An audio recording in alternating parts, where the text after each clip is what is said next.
Welcome to Truth and Company Boxing Podcast for another segment of 20 Random Questions. I'm your host, John the Truth Dioria, and tonight's guest is professional boxer Sharif Rahman. How you doing, Sharif?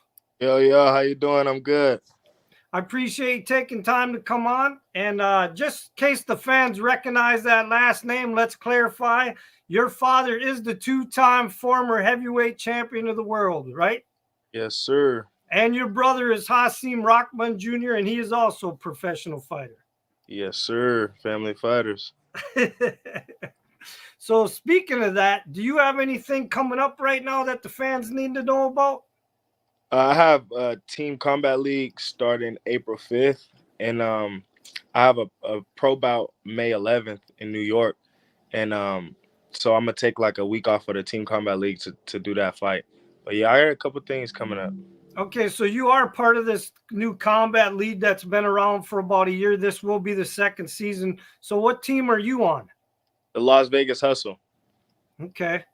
People need to start getting familiar with this combat league. A lot of fans aren't familiar with it. I've had a few guys on my show that have been part of it from out on the East Coast. This is the new season coming up, second season. The females are on the teams with the guys.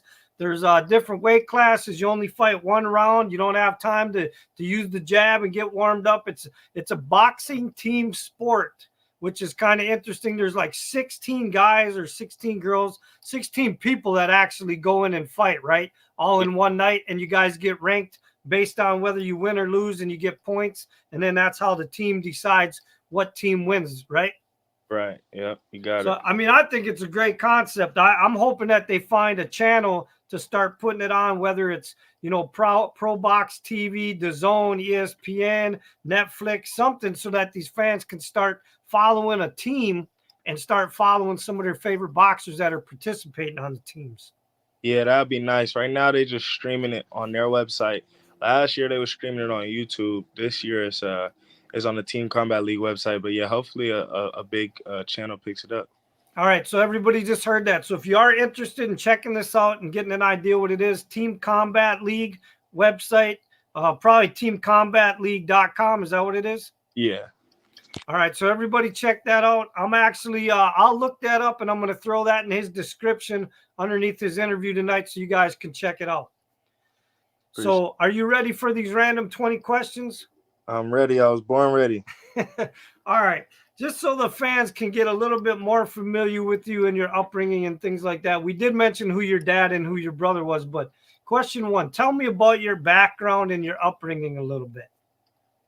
Well, I was born in Baltimore, Maryland. I moved to Las Vegas when I was like 8 years old. So I kind of grew up out here. Um, I was an athletic kid. I was kind of in trouble a lot. Not as far as like police or nothing, but like I used to be one of those kids where I was like, my mind was more advanced, so I felt like I could challenge authority. So, like as far as like a teacher telling me something, I would always want to argue my point, or another adult. And the crazy thing is, like my grandma would tell you, my parents would tell you, like a lot of times I was actually right, but it's just that I wasn't in a place to, like, it wasn't my position to be saying those things. So like now that I'm older, I'm way more mellowed out. Like I don't get in no trouble or nothing like that. But as a kid, I kind of got in a lot of trouble. So I was like I don't want to say the black sheep of the family, but I was definitely the one always having to stay in my room because I got in trouble at school or something like that. But I played a lot of sports: basketball, football. Um, I did karate, stuff like that. Okay. All right. Question two, how did you get involved in the sport of boxing?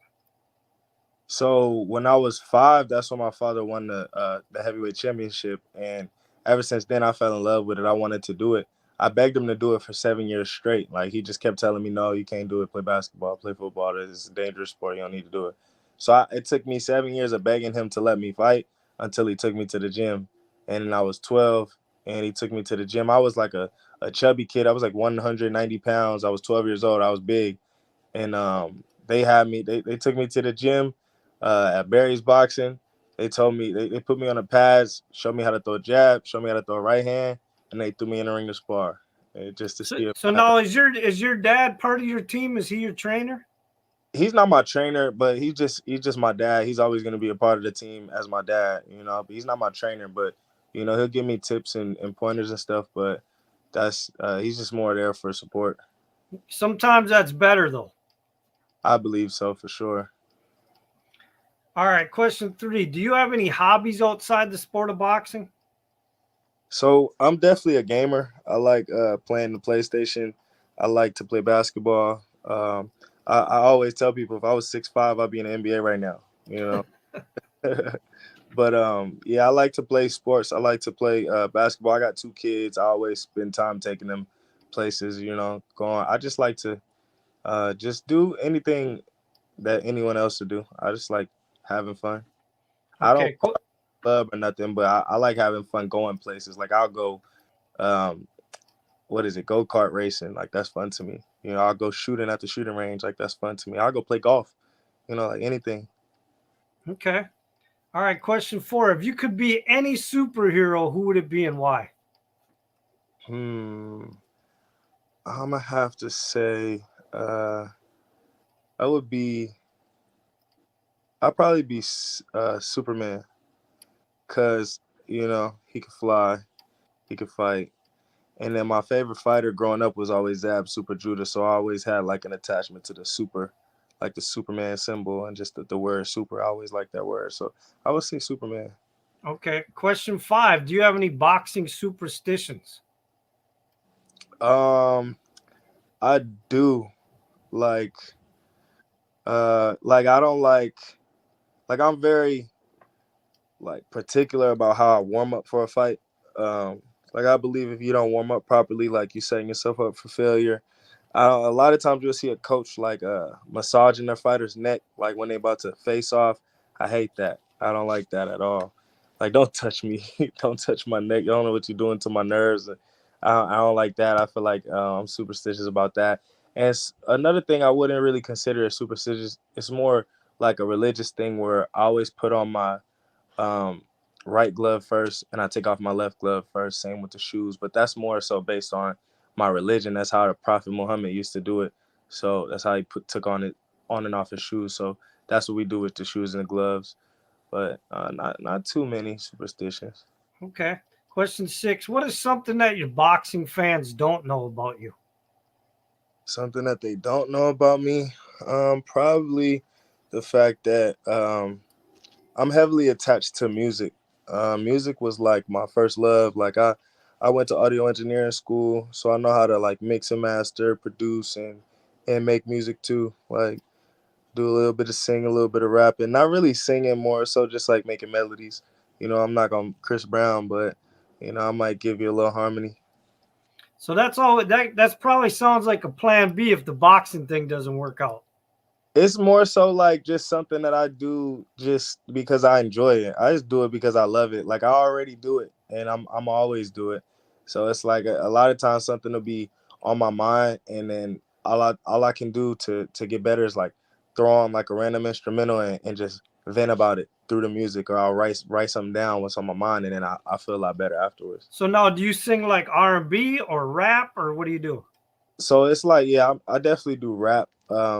I have a, I have one thing. I only have one like official project that I ever put out. It was in the pandemic because we had a lot of time, extra time in the pandemic, and it's only 5 songs, but I'll give you the link so you can check it out. Every song is different. Some songs are like, like hardcore rap. Some songs are like motivational. Some songs is like singing. So it's Okay. variety. All right. Question 7. Who is someone in your life that has inspired you outside the sport of boxing? Outside of the sport of boxing. Hmm. Let me think on that. I would say outside of the sport of boxing, uh, just like they have to be like a celebrity or somebody that I know. No, just somebody in your personal life or somebody you know. Anybody that doesn't have anything to do with boxing, because the problem is boxers get so engrossed in the sport that seems to be everybody that is in their relations has to do with the sport of boxing sometimes. So Right. that's why I'm always curious to see if you have somebody that inspires you outside the sport. Mm. That's hard. I mean, I would say like probably like J. Cole. He's a celebrity. I don't know him, but I would say like J. Cole, because Okay. how much I could relate to his music, and how just how I watched him come up from, like just like low budget mixtapes to, and then now he's making albums, like hit albums that are number one, and he produced the whole thing. He made the whole he did all the lyrics, all the beats and everything like that. So probably J. Cole. Okay. All right. Question 8. Do you collect anything? Um I collect dubs, I collect victories. That was a good answer. Thanks. Yeah, that's all. Whether it's like I'm the type that, man, like whatever it is, I want to win. Like if we playing basketball, I want to win. We playing Tetris, I want to win. Like, whatever we doing. If you beat me in a foot race, then I'm asking you, let's swim. Let's race. We gonna swim. If you beat me in that, let's go to the shooting range. I bet you I hit the bullseye before you. Like, I just want to win. I like to collect victories. All right. Question 9. What's the best advice you've ever gotten from another boxer, and who was it? Hmm. Probably cause I grew up when we moved out to Vegas. My father was training with Floyd Mayweather, uh Jr. and Roger Mayweather and stuff like that. So I remember just Floyd just telling me that, the sky's the limit. You get out what you put in. So you put in the work, you'll be a champion. It's in your blood. You got the skills. You got everything you need. So boxing is more so like in life in general. You get out what you put in. So if you work for something, however hard you work, that's how much you'll make. Okay. Well, that's a good person to get advice from. Yeah, I would think so. Question 10. How is it growing up with a father being a world champion? Tell me some of the positives and the negatives. Okay, so the positives are the fact that you get a lot of love. So, some of it's fake, some of it's genuine, but you get a lot of love just off the strength of like there's people who bet on him. He was a 20-1 underdog that made their whole life they changed their whole life based off of that, and they'll always feel like forever indebted to him. So they'll want to support you, and just they might be a fan of him, and they want to support you, or they might do pull certain strings, like especially when I'm back home in Baltimore, like I can go certain places and get in when they're closed just because of off the strength of who my father is. Or like I remember being at a fight, and it wasn't we weren't fighting on the card or nothing, but just because I remember we were arguing, I was trying to get someone in the door and they didn't have a ticket, but I was trying to get them to come in with me. And we were kind of arguing with the staff, with the security, and then I said, like, yo, my name's Sharif Rahman. Like, I was supposed to be fighting on this card. He's like, Rahman, why didn't you just say that? Come on, like, like all we was bickering, making a whole fuss about it. As soon as I said my name, he's like, well, you should have just said that in the first place. Come on, you, come on, all of y'all come in. So it's stuff like that. That's probably the pros, and or that's one of them. There's a lot of them, and then the negatives are the fact that like the discipline growing up. Like I'm a '90s baby, so I used to get spankings. So they don't do that too much these days. And I had some harsh punishments. Like I remember one time when the spankers wasn't working, I had I was like 14. I knew how to drive. I was driving since I was like 12, so like by myself. So I had like snuck out, took the car one night when I was 14, and I had to serve a year in Rockman Penitentiary for that. So, I had to be like on punishment for a whole year just because I took the car. I mean, I was bringing it back, but I had took it to go handle some business. And so like yeah, and the spankings were just think about it, like a normal spanking hurts. So imagine the heavyweight champion of the world.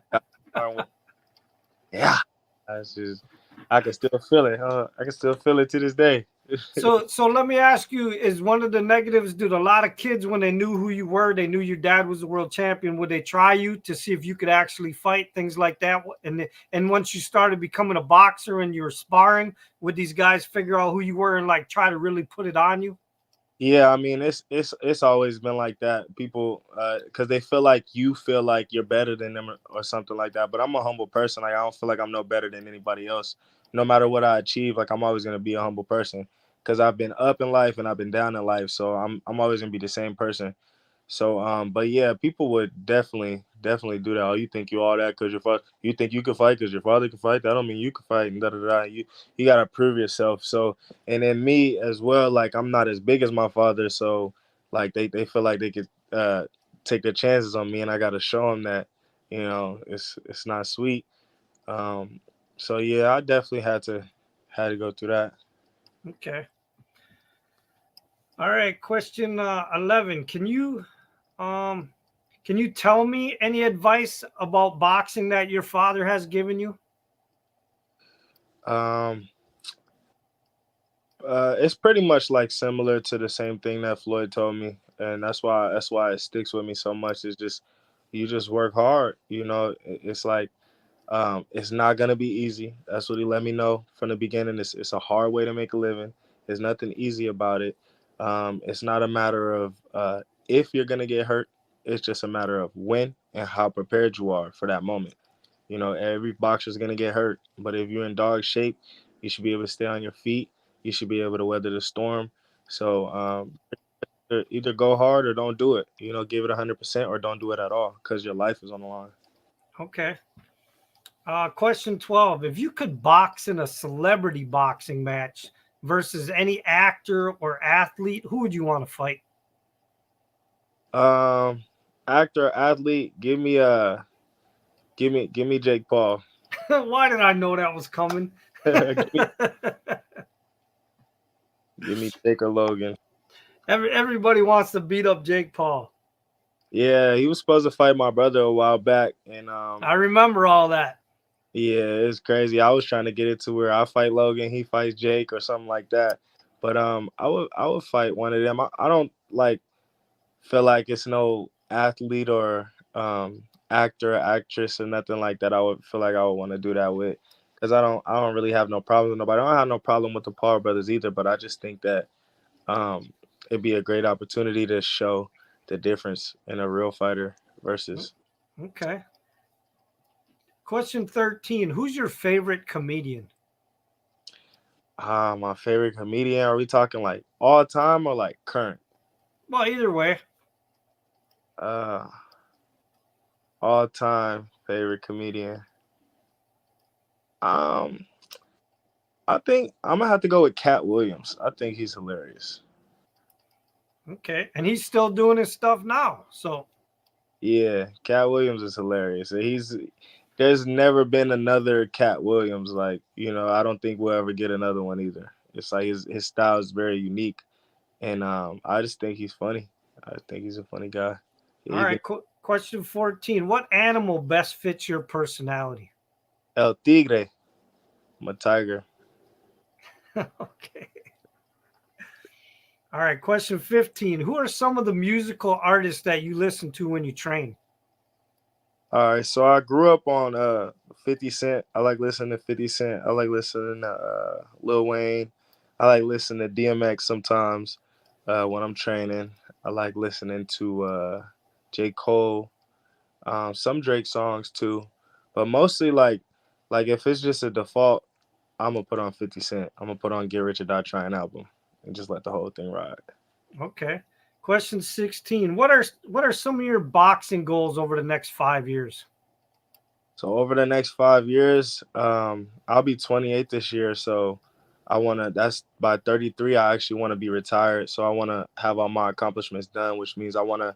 I have I have like a few of them. So I want to. I won't settle for, like, of course I want to be world champion, but that's like the bare minimum just to get one world title. I want to be like either unified or undisputed or multi-division champion. So if I can get the belts at, like, if I just get one world title, let's say I get the IBF at 154 and I can move up to 160 and get the WBC. I'm cool with that. Like two titles, two different divisions. Or if I can unify the division at 154, become undisputed at 154, I'm cool with that. Anything like that. I just want to be a world champion, proven. I want to defend my titles and have more than one title. That's all. That's my goals. And as far as boxing wise, I got a lot more goals outside of boxing, but boxing wise, those are my goals. Okay, question 17. If you were to start your own business, what kind of business would you start? Um, I would start a trucking company, or it might sound crazy, but a taco truck. If I could get it in the right spot, or not necessarily like a taco truck, but like a food truck, because I like to cook. I make a lot of good food. Ever since I've been a father, I've been learning how to cook a lot of stuff. So and everybody like loves it. They always come back for extras and extras. So I know it's good. Like I know the stuff I'm making and the family recipes we got. I think a food truck would be great. But I would do a trucking company or a renovations company, like a company that renovates houses. Okay. All right, question 18. If you could work with any trainer in the world, who would it be? Oh, that's a good question. Hmm. So, all right, this guy doesn't have a big name or nothing like that, but me personally, he's probably one of the best trainers that I've ever trained with. It's a guy out of Santa Monica, California. His name is Julian Chua. He trained under Freddie Roach.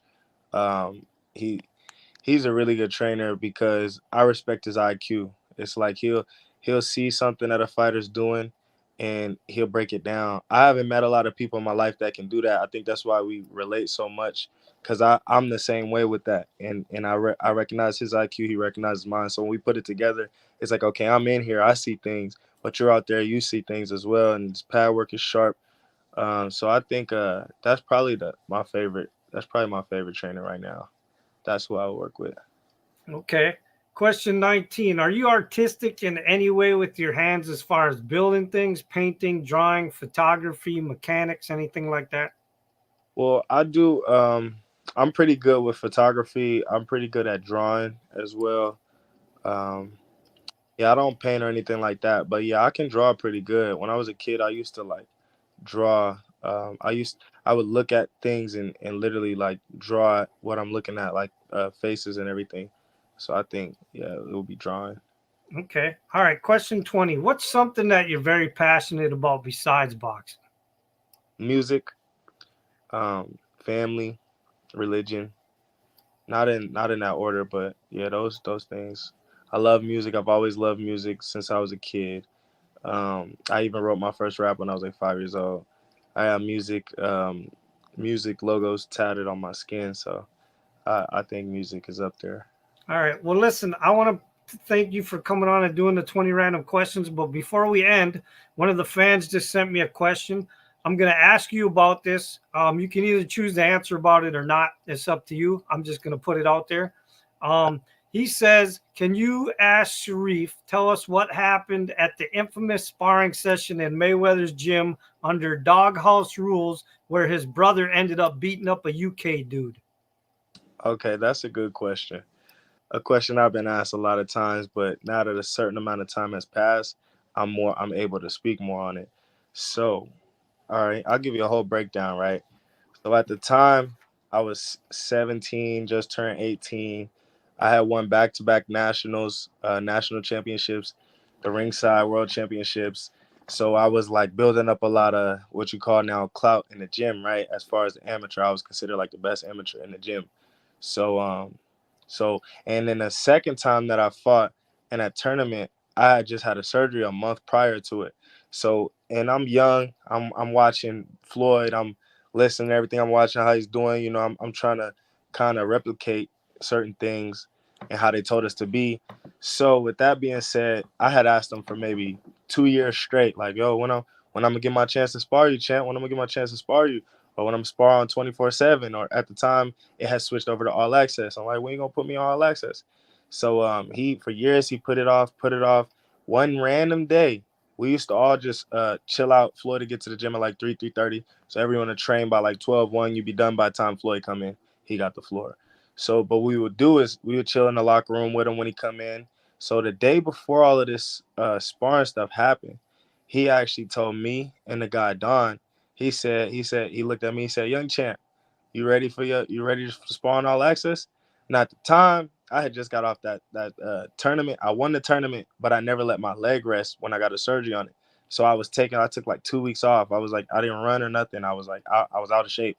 So, but when an opportunity like that presents itself, you have to take it. So of course I say, yeah, I'm with it. Let's do it tomorrow. He said, all right, you ready? All right, so y'all gonna spar tomorrow. Don't work out before I get here. Wait for me. Y'all two gonna spar for all access. So I said, all right, cool. Boom, the next day comes. We don't work out. We wait for Floyd to get there.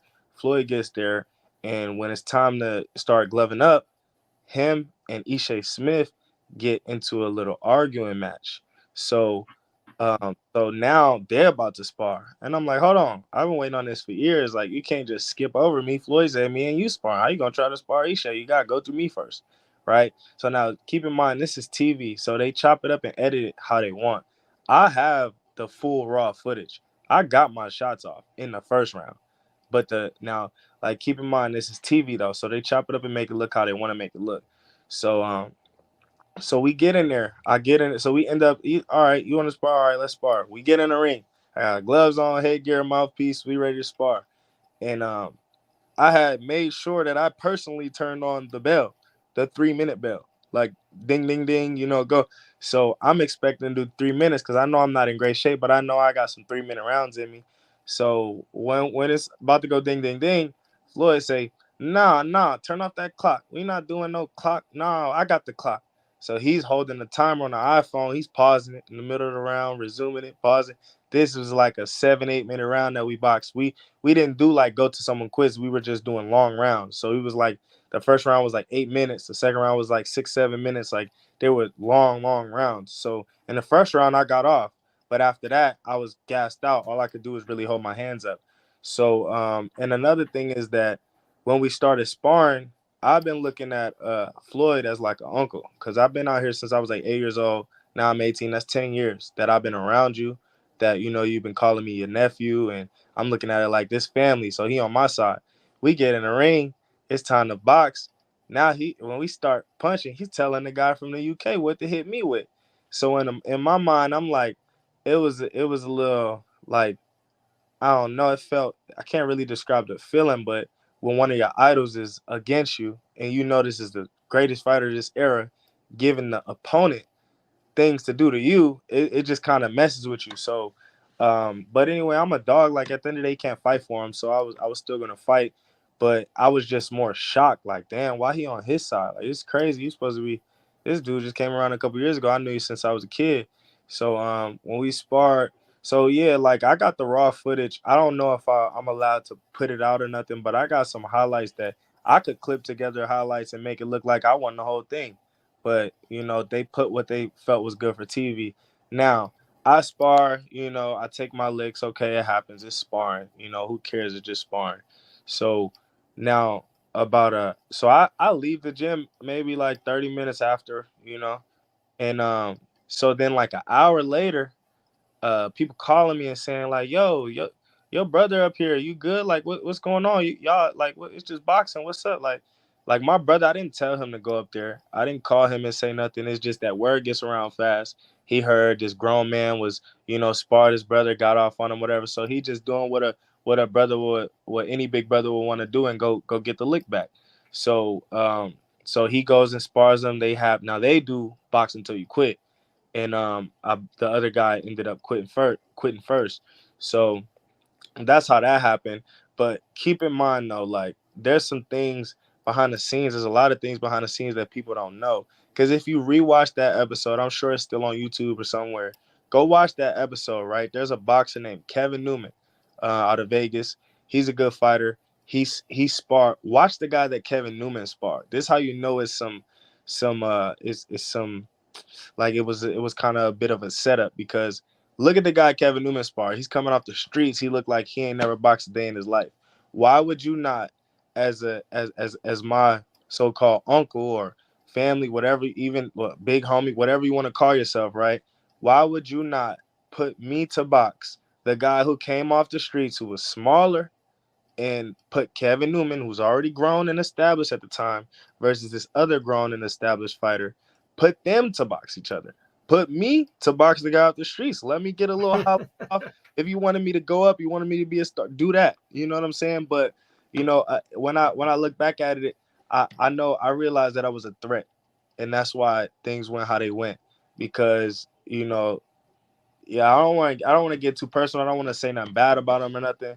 But yeah, some people are passive aggressive, and if they have an issue with you or someone around you, they won't take it directly to you. They'll do something to make you kind of just want to leave them alone, and that's what happened. Well, listen, I didn't even know about the story, so I appreciate you taking time to break it down and explain it because you could have just said, "Look, man, I've said it enough times. I'm not going to talk about it anymore," and that could have been the end of it. So, hopefully, this guy that just asked this question, he got some clarification, and I mean, because you broke it down, it doesn't sound like you tried to avoid anything in that story. So, I appreciate you coming on here and being open and honest about that story, and hopefully all the other fans that get a chance to listen to this now will hear the explanation from you straight from your mouth. So, Right. No, I appreciate you having me, man. Anytime. It's my pleasure. and listen, if you want to say anything to the fans or give a shout out about your fight or about the Combat League, go ahead before we close. Okay. Yeah, man. Check me out April 5th on Team Combat League. Follow my career. I had a contract issue that had me sitting on the shelf for over a year, but I was released out of that about 2 months ago. So I'll be back making a lot of noise soon. Follow me on Instagram, TikTok, Twitter. It's always Champ3. Spell out the word three. So ChampThree. It might have an underscore in the front or the back, depending on what platform. But on Instagram, it's just Champ3. Yeah, just follow me and keep up with me. And you got to fight May 11th, though, too, right? Yeah, May 11th in Long Island. Do you know your opponent yet or no? No, I don't know who the opponent is, but I just know I'm focused on what I'm gonna do. No matter who it is, I'm gonna do what I'm supposed to do, God willing. All right, hold on. And the truth has spoken.